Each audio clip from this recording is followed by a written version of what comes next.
אנחנו שנייה תנו לה להגיע לאוכל. זה הפעם. עם אוכל, אנחנו נעשה את זה כאן ועכשיו, בידיעה שזה ירוס לנו את המערכת יחסים. ואיזה מערכת יחסים? אתם חייבים להבין שכל מערכות היחסים שלנו בחיים מקבילות אחת לשנייה. יש לנו מערכת יחסים עם ההורים, יש לנו מערכת יחסים עם הבוס, יש לנו מערכת יחסים עם חברים וחברות, עם בן או בת זוג, עם האוכל, עם הגוף שלנו, עם המשקל.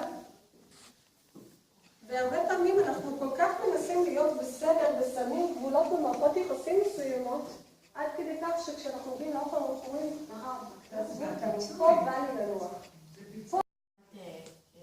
משהו מתוק, אם יש אוכל לנו משהו, ואם לא, אז גם לא. כאילו, אני פשוט מחכה שזה יעבור. זה משהו נורא שאת עושה. אני כאילו מכניסה קודם חלבונים, ורק אז, אם נשאר במקום, מכניסה את ה... לא, אז רק שנייה. אם את עושה את זה רק אם נשאר לך מקום, את מונעת מעצמך את ההנאה של הנשמה, מה שנקרא, מהאכילה, ואז יש אנשים שעושים את זה, ואז עוברים ימים שלמים מבלי שהם נוגעים בשוקולד או בקצת משהו טעים, אז מתישהו מתפרצים על זה, מה שנקרא כמו בולמוסי אכילה. מה? אוקיי. את זה מה? רק העניין השנייה, העניין ש... אבל מה טוב במה שאת עושה? הרבה פעמים אנשים אומרים, רק שנייה, אחרי הצהריים מגיע לי את ארוחת הנפש שלי, את ארוחת המתוק, אז אני אוכל 4 קוביות שוקולד, אבל אז הם מגלים שאחרי חצי שעה הם רעבים. למה? כי הם לא סיפקו את הצורך, את הרעב האמיתי של הגוף שלהם, שאב כל 3 שעות.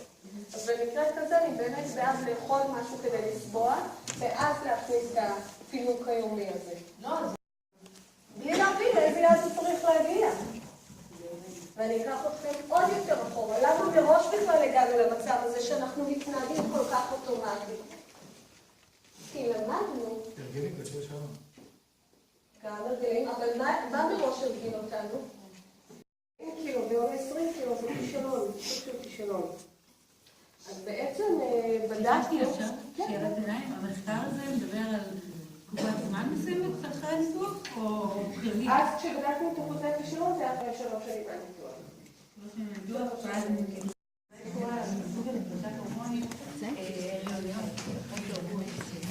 אני לא אתייחס לזה, זה כל כך משתנה בין עניינית לניינית.